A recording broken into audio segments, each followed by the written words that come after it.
Yeah, so this is the Medieval Madness pinball right here, and it's a remake by Chicago Gaming, and it's got a kind of an intermittent problem on the flippers. I have the door open right now because it's got a toggle switch down here, but so it's got an intermittent problem on the flippers, and left flipper has a problem. Well, meanwhile, so you can press this button here, right here. There's an enter button. You press that enter button, and it tells you what's wrong. On this one, it's got the it'll come up with we'll press it again. Test report. So F1 right flipper EOS, which means end of stroke switch. I'll show you that in a minute. Which we're going to be working on the left flipper, not the right flipper. That says the right flipper has a problem, but take the glass out.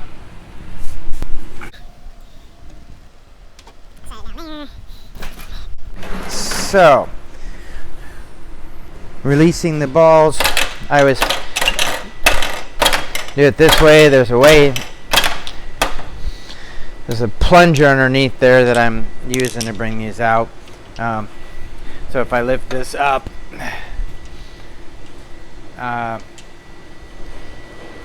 this plunger right here, that just releases the balls that come out to the play field. But so looking at here, I'll put this up. Right there is this flipper right here, which is sticking. And the best thing to do when they're sticking, sometimes I can take this backstop off, and if the backstop looks like it's worn, then I'll know it needs a flipper rebuild.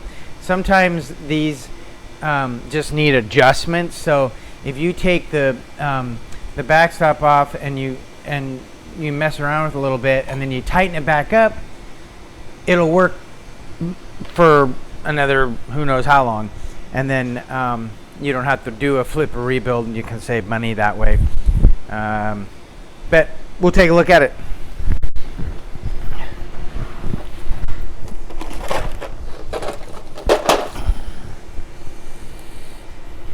Yeah,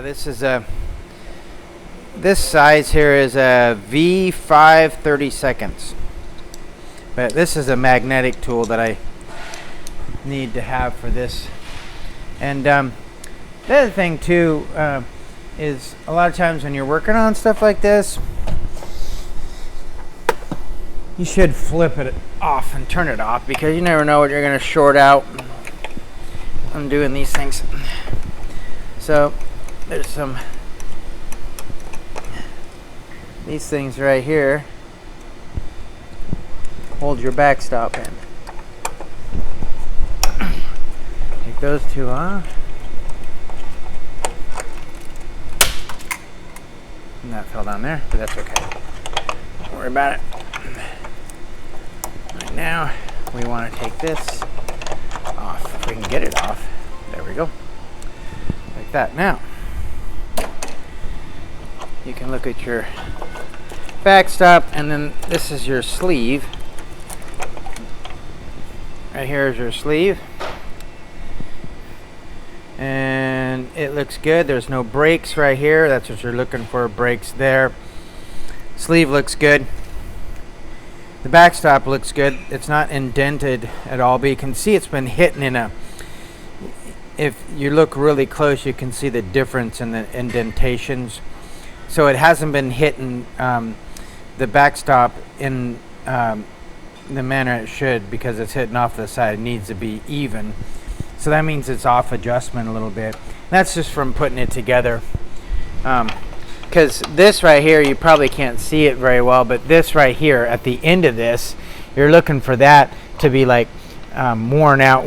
It's beveled out, but that just like goes away, and you know it needs to be rebuilt. Also, this here is all like beveled in because it's not, this is flat right now, but if it needed a new one, it would be like indented in. So this is a good flipper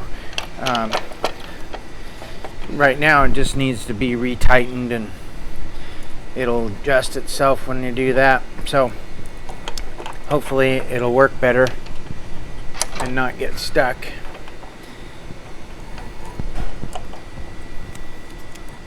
The sleeve in there. Sometimes it's kind of hard to get into these. It can be kind of stubborn. Just like that. The sleeve, oh, by the way, when you put your sleeve in, you have to put it in a certain way. It won't, you need to put the sleeve in a certain way, and it's pretty self-explanatory, but when you put the sleeve in, I'll show you, because I think it's pretty important. When you put the sleeve in, you got to put the sleeve in the right way, because this coil, so this coil goes in like this, because you always want, you want to have the like this one here is right there, so and that's all right.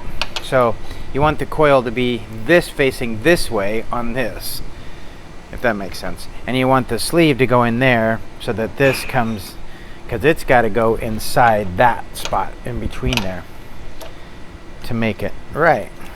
So it's important to put the sleeve in the right way when you're putting the coil, the plunger, into the coil. Like I said, it's kind of a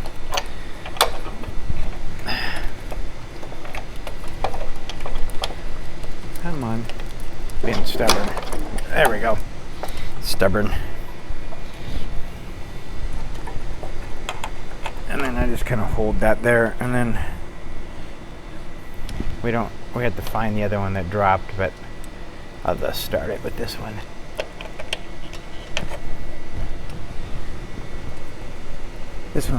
These are hard to get to. I've had harder ones to get to.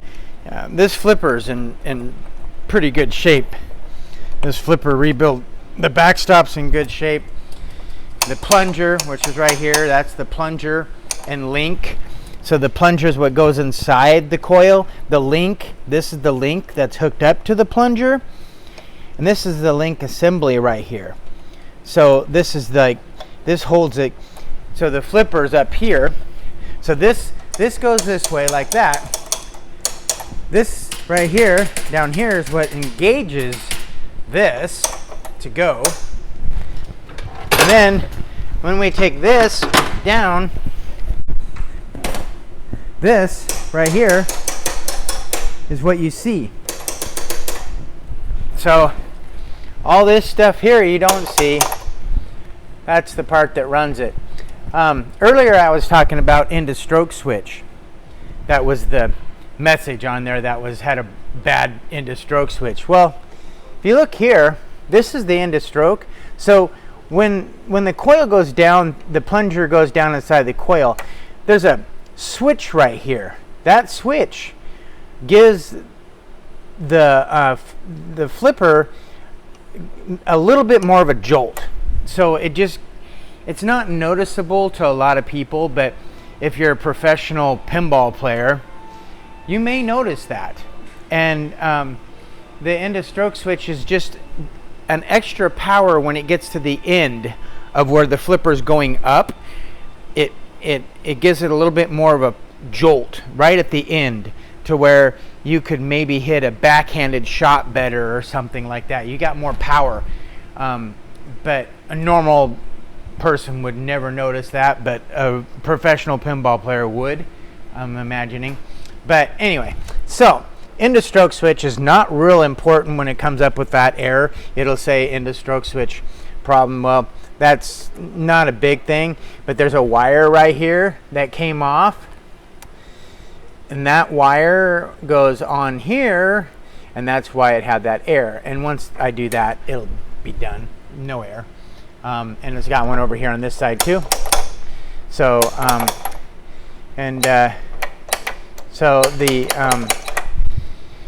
yeah, that's kind of how the mechanism works. And yeah, this Medieval Madness is actually the remake is really cool. I'm really happy with this.